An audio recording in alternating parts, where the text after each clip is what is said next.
for tuning in to this week's episode of Be Relevant. I am your host, Casimir Quinn, and today I am joined by Kelly Fair, founder and executive director of Polished Pebbles. Thank you so much for joining us. Thank you for having me. Absolutely. So I see the huge impact that you're making on the girls in Chicago. A lot of our viewers are interested in becoming entrepreneurs, possibly starting their own not-for-profit. How did you get started? So it was a journey. Okay. For me, I've been in education for about 16 years. I've been in education on the nonprofit side with my own organization, and nonprofits with another organization, and then on the private sector side as well. Okay. So I was working in managing research studies and national marketing at McGraw-Hill textbook publishing company. Everybody's had a textbook at some point in their life made by McGraw-Hill. And I was still pretty young and fresh in my career at that time. Really excited to kind of have like a junior executive position, learning a lot. I had a corporate credit card. I traveled, felt very, very important. And I knew we were creating some really great products. But I kind of got to the point in that career where I missed some of the experiences I had earlier on in my career with direct service and more directly impacting the young people from the communities that I was raised in. And so that, and just as things were changing with the economy and, you know, experiences I had with management, I was like, you know what, I think it's time for me to move forth and do something different. And so I thought, like, I'll just go work in nonprofits because nonprofits make you feel good. They're warm, they're fuzzy, and not so much. So, I mean, I think one of the things, because there's a lot of people out there that are just like, you know, Spirit is talking to me. I want to leave my job. I want to do something new. I want to take that leap. And, you know, I think you got to really think about what the leap looks like for you. I made that big, just chop off leap, left my job, not necessarily knowing what the next step would be. So there I was with my bachelor's, my master's degree. I took a part-time job as a bank teller at Fifth Third Bank. Shout out to Fifth Third. Okay. My car load is actually with Fifth Third. On 79th and Stony Island. And that took a lot. You know, there was a certain level of freedom, but at the same time, a certain level of fear of like, okay, what's next? And I had some experiences earlier in my career doing things in my community. I had a mentor who had taught me directly about doing programming for girls and for women.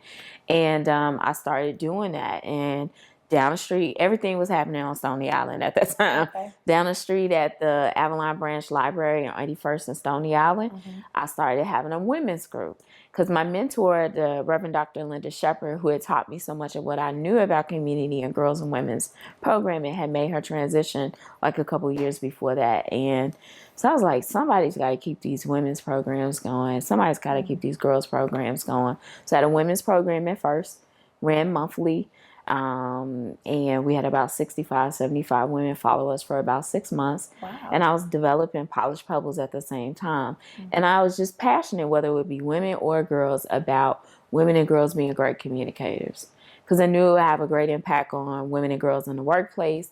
And then I had seen the power of when women and girls get together and we share and we connect and we talk about shared experiences or what my experience is like. And we find more similarities than we do differences.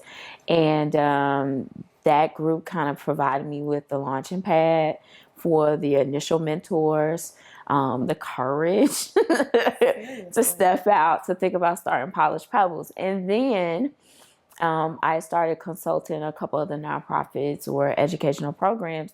And then at Chris Brown, smacked and beat up Rihanna. I remember that. Yes. And it was around that same time working at another school program for another agency. And we were talking to some middle school girls about the whole situation and what they thought about it. And the majority, I would say about 85% of those girls all blamed Rihanna. They were just like, oh, it's her fault. I heard she gave him an STD. I heard she threw his car keys out the window. What did she expect? And so I thought to myself, well, if all these girls, no matter what happened, automatically thought this Rihanna was in the wrong, I was like, we got a real serious issue here. And I think we need to have some knowledge about domestic violence. I put together a session, had the women from my women's group invite girls. We got some experts in domestic violence.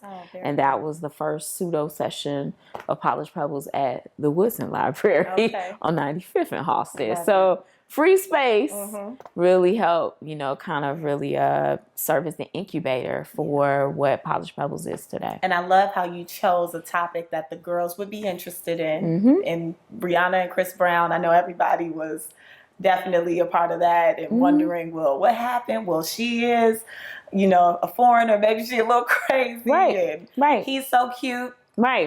He looks so nice. He I wouldn't love do him. that. Yeah, I want to fight with him. I want him to be my boyfriend. So, I mean, I think that's really important is always finding topics that are really relevant to everybody, kids or what have you. There's always things, you know, opportunities to learn and to teach and to teach ourselves from stuff. So I love taking stuff that's fresh. So that's wonderful. So let's go back a little bit. When you left your job, you took the part-time job with Fifth Third Bank, and then you decided, okay, your mentor helped you get involved with the women's group.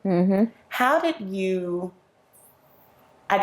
keep the faith and still become motivated to do something? Although you didn't know what it was calling you to do it, but just in that moment, what made you decide, okay, I'm going to leave my job, first of all, take on something part-time, but still in your free time, build and develop? So I'm going to tell you, I was like moving and shaking on the teller line at Fifth Third. So, I mean, I think it was a couple things. I think that faith, it was just something in my gut and my stomach that was just like, I got to go. And so that kind of pushed me to say, I think I've done what I'm supposed to do here. I've gotten the experiences I need to go. I think the underlying foundation of it all was faith and spirituality. So, you know, my mentor, my home church, Christ Universal Temple, I'm a Johnny Coleman baby. I think a lot of that background provided, you know, the encouragement and the faith to do it. And then a little fear. Fear ain't always a bad thing. A lot of times we run from fear, but sometimes that fear of, oh my God, I think my biggest fear was I had bought a car like 2 or 3 years before that. And I was like, Jesus, please just don't let them repossess my car. So that was my biggest thing. It was like, we are winning if they do not repossess my car. So, I mean, I think, but those are very basic things. But like I said, when I was moving and shaking on that teller line, I was meeting people. I was thinking, I was taking the little receipt pads that we would use for customers and flip it over and write my ideas as they came. You know, and so but it was hard because then those customers that walk in and know you, and it's like, you got a degree from Howard and a master's degree. Like, what you doing here? And you start sharing like, well, this is what I'm doing. And that takes a certain level of courage and faith. But it's a part of the walk. And this walk in entrepreneurship is about faith each and every day. So you better get used to it. Yes. And it is something how that nagging feeling that you have that dream and it just continues to nag you. And you're like, okay, maybe this is something deeper calling me to pursue whatever it is that's in your mind. So that's awesome that you took that chance. So now that you're working with the girls, you had the first event with Chris Brown and Rihanna. How did you keep the momentum going? Because it's not easy to keep teens involved. Oh, no. Their attention span is like that. So that was like the first kind of like event, like, okay, what is this? I think that was the first event that I started passing out flyers like, all right, we're going to have this thing called Polished Pebbles. And the first meeting we had again at the library, we only had 2 girls show up. And I knew those 2 girls. But we had like a room, you know, a little group of women. And so I was like, all right, y'all go play. And then I got the women to the side and it was a whiteboard. And I said, how do we recruit more girls? So I think in the midst of those opportunities, you can't, or I'm a crybaby. So I'm going to cry. I'm going to sign it up like, oh my God, oh my God, oh my God. But you have to keep moving through it.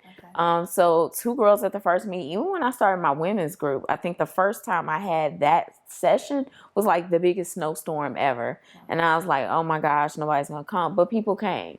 And so I think when it is something that you're passionate about, when you do, and you can feel like this is something that is a part of my purpose, the plan always will play itself out. And so it's a matter of facing the fear and doing it anyway. When people are there, utilizing help. I think that's something that sometimes women, we need more experience and encouragement to do, is when the people show up, let them help. And so I think that's one of the things that's always been there, because then they'll give you advice on how to make it better. Somebody made illegal copies of our pluggers and posters at their job. Wow. You know, but those are the things that we're engaging. And so we hit a recruitment plan and we're like, how do we get more kids in the South Shore Woodlawn area? She made those pluggers and we hit those schools. We made announcements at lunchrooms and it was needed. So I called one school. I emailed them and I said, hey, I got a girls program. Can I advertise it? And literally in 20, 30 minutes, those assistant principals wrote me back and said, you can come tomorrow. Wow. So I think it's those things. It's pushing past the fear, talking about your enterprise, your business, your big idea with the right people, but not being afraid, and people will show up and the path will start showing up and being clear for you. Sounds like everybody was on board right away. They noticed that what you were doing, there was a need for. Yeah. You didn't have a hard time finding the support. Not necessarily, but you know, sometimes support is only there for a season. But yeah, I think it's one of those things that people have genuinely kind of really embraced. Okay. And said, what can I do? I mean, I remember the first kind of funds that we had, or one, I'd skip lunch or not buy shoes, you know, that kind of thing to have the money. But it would be ladies in my church that would get wind of what I was doing, and they fold up that $20 bill, that check, and you know how they know how to secretly place it in your hand. Those bought the first colored pencils or construction paper for vision boards or granola bars and different things like that. So I think people definitely embraced it. But there's a lot of loneliness at times when you're trying to keep something going consistently. And so you really are going to have to sometimes be your only cheerleader at times. Okay. And so you've grown now to over 500 volunteers. You're not only based in Chicago, you're in Indiana, Duke University. Yep. So how long since the day that you left Fifth Third Bank to now has it taken for you to really just grow this enterprise? It's been 7 years in total. And so, you know, we went from the 2 girls, and then we were getting on Saturdays, because we were only a Saturday program at that time, to about 20.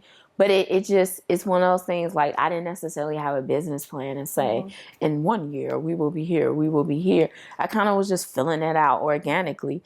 And I think one of the things I always funny was, like, people really like this, you know what I mean?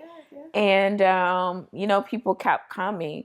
And so then I would watch other people that had school-based businesses and how they were moving and volunteer at other places. And then I was like, I can do that. Let me try. You know, so, but I needed that time to, one, create the product or the idea and the concept, develop it, see if people liked it, see what needed to change based on that, kind of own that for myself. And then I was in a better position to bring people in to help or to start going out and talking about what it was and what I did. And incrementally over the years, it has grown. So we've served close to about 2,000 school-age girls. Like you mentioned, we are mentoring undergraduate students who are young women of color down at Duke University. And then we started training schools on how to implement the program themselves. But that's where that marketing from McGraw-Hill came into play. That's where coming from the School of Communications at Howard came into play. It all prepared you for what you're doing right Yeah, now. I think getting experience in different industries and different, you know, varied places can be really impactful, that kind of come together and create this perfect mix. Okay, so you were able to keep the girls engaged. So tell me, how was the parent engagement? How did they stay involved? Yeah, because I mean, some of the kids, like in the early days for the Saturday program, we tried to have it in South Shore Woodlawn and go to schools in that community so that kids could walk there and get there on their own. But then, you know, you did get the word out, and there would be grandmothers, aunties, you know, big brothers, daddies, you know, that would bring girls to get there to the Saturday programs. As we continued to grow over the years, we started to serve greater numbers of girls in school day or after school programs. And so a lot of those were public schools, charter schools, or right there in communities like CHA communities like Dearborn Homes or Trumbull Park or Altgeld Gardens. And so a lot of times right then and there, you get a chance to see mom. You may have 3 or 4 of her daughters in Polished Pebbles, or we would hold community dinners. And that way it was kind of like a show and tell for the girls to get a chance to show what they've learned and what they've covered in Polished Pebbles. And then at the same time, parents could come, break bread, get to meet us. Because one of the things that's really important is not even so much the girl, because we talk so much about girls need this, our girls are in trouble. Our girls are in trouble or having issues because of us and the relationships that they have with us and the relationships around them. So a big part of finding success and having impact and mentoring is this one-on-one relationship that we may have with our girls. But it's also important for me to have a good relationship with her mama because she needs to see what adult love between women can look like, or respect or regard. And her mother needs to trust me. You know, many of our girls are experiencing high levels of trauma, high levels of violence in their homes and their communities. And so that builds up a lack of trust. And so as we're trying to build a trusting relationship with her, I probably need to build trust with her mom and with her family. So, you know, it's different things that we try and work and do tactically to, you know, to keep parents involved.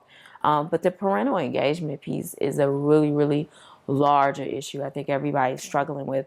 So one of the things we try and do is really form strong partnerships with our schools, with their school leadership, and see if there's ways that they're working on doing things and what can we do from our end to help support that. Wonderful. And I have to say, with social media and reality television painting the picture that African American women, all they do is nag at each other. We fight over guys. Right.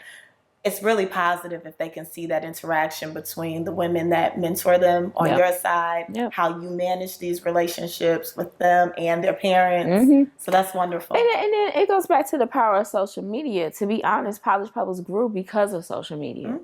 So, you know, we were talking earlier before about 10-year reunions for your high school, 20-year reunions.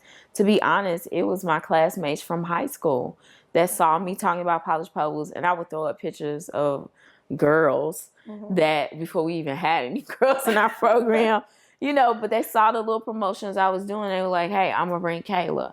Hey, I'm going to bring Ariel.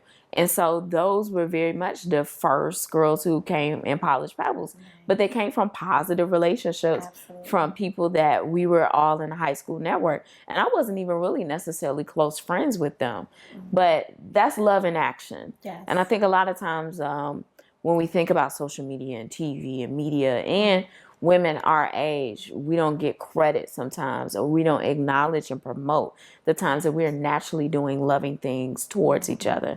And I think those are the things that we can show, we can demonstrate, and we show the girls. And then they're like, oh, this is what it looks like. They aspire to be that way. Yeah. And hopefully it rubs off in their day-to-day interactions with girls their own age at school. And if we immerse them enough in it, then that just becomes, oh, that's just a normal thing. That's what sisters do. Nature, Right. That's wonderful. So then, okay, you have these girls, you're prepping them, you're pretty much etiquette classes, and how do you prepare a cover letter for college, you mentioned. When they graduate from high school, do they ever come back and volunteer? No, they do. Actually, some of those first girls who were in Polished Pebbles are now in college, and they're trying to put together some college campus trips for the girls to bring them down. So I think, and it's interesting sometimes because some of the girls that come back or they reach back out and you're like, well, I didn't even think you paid that much attention. You know, I didn't think you liked it, but they do. And it's very powerful. So I think that's one of the things, if I could share, you know, tips with people who are getting involved in youth work, education, or a lot of people building mentoring initiatives in their home schools and their communities. You're just planting seeds. And sometimes when you're planting seeds, you don't always get to see it bloom before your eyes. It may take a little bit of time. But, you know, it's those little things. And then maybe it's just that one thing that they'll remember that they can pick up on and use, you know, later in life. So I think that thought about giving back is definitely a part of it. We actually, with our Duke mentees, we're working with young women of color and mentoring them who are all undergraduate students at Duke University.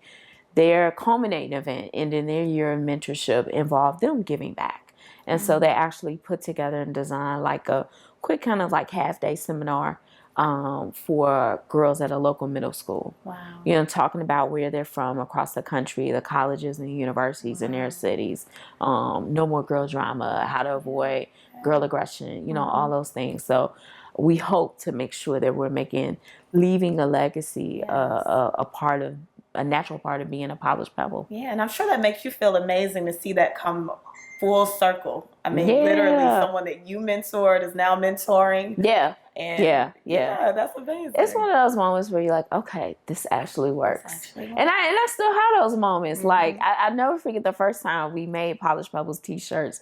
And I think we did a fashion show where the girls had to decorate the shirts and walk up and down like the school hallway, you know. But the parents came and they were like, when can we get those shirts? I'll buy those shirts. And I was thinking to myself, y'all like this? You know, and so that was very early on. But I still have those moments, you know, when I'm trying something different or something new and I'm like, oh, they like it. But I think that's one of the most exhilarating things about being an entrepreneur is, quite frankly, if you're really interested in the opportunities there, it's like a blank canvas. So it's like, oh, let's try this. Let's splash that. Now, does it work?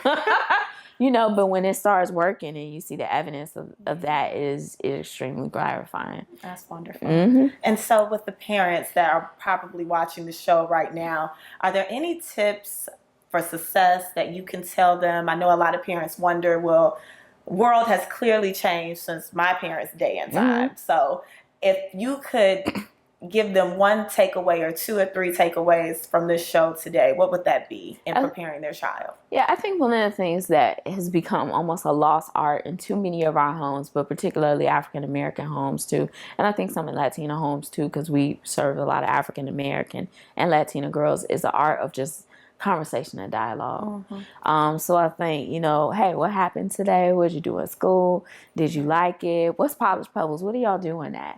You know, so having a conversation, opportunity to learn more about what your girl or your young person is involved in, I think is critically important. Listening skills are key too. You know, as kids are growing, you know, now sometimes our 4th and our 5th graders are functioning like teenagers, unfortunately. But as kids are kind of maturing through adolescence, they really need somebody to listen to them. You know, so I think we all get so revved up like, you need to sit down, do this, go here, go there. And I'm an older sister, so like it comes natural. But a lot of times I just need somebody to listen. So I think listening skills are really important. I think the other thing is, don't be afraid to let somebody else mentor, be a role model, or be intimidated by that in your young person's life. So Miss Kelly is not here to try and take over your role or be, you know, anything. I'm here to be a support person. Because, you know, I think about, and one of the kudos I give to my mom, she always was so wonderful and so dynamic and allowing me and supporting me and having a variety of different mentors or spiritual moms and spiritual grandmoms, and really embrace that. And that way now I got a whole network of folk that support me. And then finally, I think the other thing is learn with your young person. So, you know, a lot of times we're working with our girls on, you know, it's 3 C's in Polished Pebbles. We focus on communication. We're big on community support, but the main C is career development. So all of our girls go to our partnering businesses after they finish, you know, 20 weeks of Polished Pebbles, whether it be Bloomingdale's, Microsoft, Blue Cross Blue Shield, the Hyatt, and do job shadows. So we're talking about resumes, what to wear, how to, you know, cover letters, interviews, all those different things. And sometimes some of our parents can learn and need to learn right along with their young people. So I think part of it is, let me figure out how to dust up my resume, maybe while she's doing it. But that gives her the affirmation and the support as well. Like, yeah, this is important. This is worth my time. So maybe if I am a truant student and I don't show up enough, now mama is getting her stuff together too. And we could do it together. We could Motivate do it each other. Hey, one of our hashtags for Polished Pebbles is hashtag together she will shine. Oh, I love it. Yeah, so coming together is really important. Yeah, it is. And I think you just made a really good point about preparing yourself to be a mentor. So how it could not have been easy for you, especially to take whatever happened in your past with your past employers, and now you mentor these young women. how do you suggest that anyone interested in becoming a mentor prepare themselves before they even step to any other young woman and say, hey, I'd like to be your mentor? What should they do before?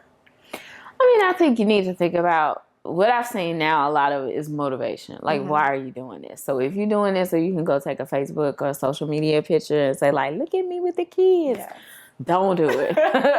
If that's your only motivation. Because one of the things I love about working with young people, they will see you for who you are. And they will let you know in a variety of different ways, like, I see you. It is.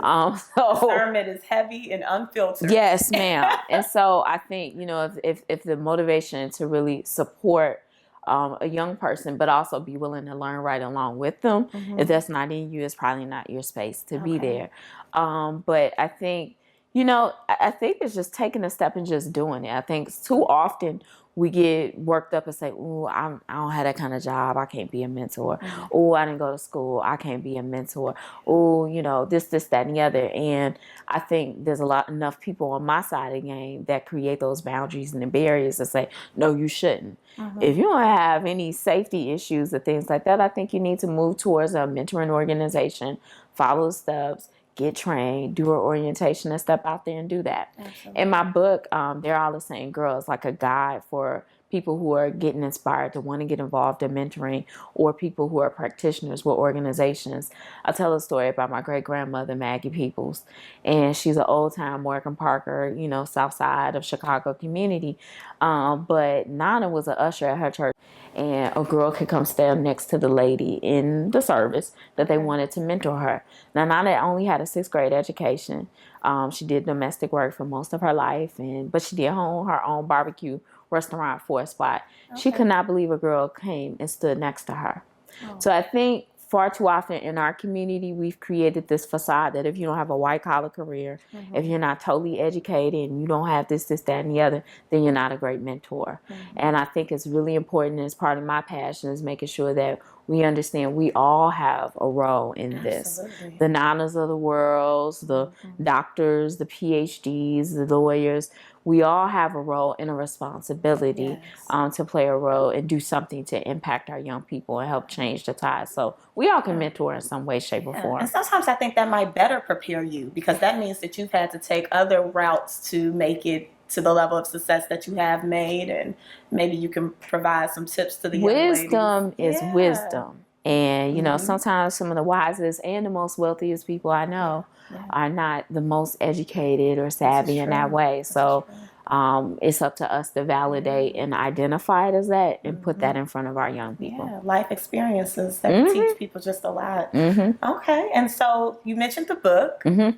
Tell us more. I'm excited. Yeah. So it's a book. People can purchase it on our website at polishpebbles.com. It's called They're All the Same Girl, and it is essentially steps and lessons that myself and lessons that some of my staff and our volunteers have really kind of come together and put together and said, this is kind of some of the things that we learned through and worked through while building the Polished Pebbles program. So it's about, lessons about how to not give up the faith, how to keep the faith, why keep the faith, how to not blame our young people for everything that we see out there, how to keep volunteers involved and recruit them. So just different kind of like nuances that we've kind of come across in the past 7 years of building a program from 2 girls to 2,000 from the South Side, to in 7 years. In 7 years to Texas and to Duke University and beyond. So just a really kind of like nice how-to for people that they can have as a nice coffee table conversation, but also an inspirational guide on how do I get my whole journey in mentoring young people started. It'll really prepare you for the next step. Yeah. And so also tell us more about how, if you are interested in getting involved in Polished Pebbles, you can go about doing that. Sure. So people can find us on any of the social media. You can find Polished Pebbles on Facebook, Instagram, Twitter. You can find me on any of the social media as well. And, if people want to, feel free to have me come out, speak to groups and, panel discussions, etc. That's one way. And then, of course, they can always donate, and they can donate their time. Now, I heard that you have some T-shirts that you're currently selling. I'm so glad you said something. Yeah, I mean, we take it for granted But, we're an organization that serves about 400 girls a school year. Wow. And it's a very slim staff, And, but we do some really big things. Mm-hmm. But small stuff like buying a t-shirt for, 400 kids, that's expensive. It is. And especially when we're, our school budgets are challenged. And so we are really looking, and people can go to our website or our social media, and they can find we got a GoFundMe, and we need people to sponsor t-shirts for every girl, so that at the end of the year, come June, every little girl who was in Polished Pebbles this year can walk away with their Polished Pebbles t-shirt. That's amazing. And I would be remiss if I did not say Deborah Farmer is my mentor, Deborah Brown, and she played a huge role in my life and where I am today, and just helping me get myself together. I was telling Kelly, a little rough around the edges back in those early 20 days, but she definitely helped me out. And what you're doing is amazing. You're inspiring not only the young girls, but all women, honestly, and some of the guys. Absolutely. So. I mean, mentorship is just one of those things that everybody gets and understands is really important. So I'm passionate about mentoring girls, but I'm passionate about mentoring the next generation of women to take my place. Yes. And continue to get into this business and take it to even higher levels. So, So I'd like to ask you, just as far as with the Chicago Public School District, their budget, Chance recently made a donation, $1 million. How did that affect the students that you mentor? I mean, I think Chance is, represents the best of who we are as a community. We were talking so much. I was on a panel yesterday, and we were talking about the narrative you see in the national media about Chicago, the violence. And when you travel outside the city, people are like, oh my God, you're from Chicago. I can't believe it. And I think part of it is changing the narrative that our kids are not all animals. That our kids are struggling, and we need to talk about sometimes the social, the economic, and the educational challenges that we have in our community. And I think the other thing is changing the narrative that there's people like Chance, or there's people like Nana. You know what I mean? So it's not just the celebrities of the world, but they're actually people from the Chicagoland community who are committed to change that narrative. And I think those things are the stories that are not being told as widely as they should. So I think he does a really great job at putting that narrative out there, putting a call to action to other celebrities. But I think one of the things that's most important is we have to, as a community, stop waiting on the ones and the celebrities. I think it also puts a charge to all of us is, what's that small thing I can do? I can't write $1 million check like Chance did, but can I donate to my local school so that they can keep a Polished Pebbles going? Can I donate my time to my local school? Did I run for local school council so I can become more aware of the issues and find out why there's budget challenges? So, I think Chance inspires all of us and reminds all of us about who we are as Chicagoans. And it's not that stuff that we hear in the media. It's the heart. It's the pulse. It's like we were talking earlier in the interview. It's the people who embrace Polished Pebbles from day one. They're still here, still growing it. And that's who we are. That's Chicago. Well, that's Chicago, and this is Be Relevant. Kelly and Chance, thank you both for being relevant. Thank you. And I hope you guys really reach out and support the website, www.polishedpebbles.com. Thanks for tuning in.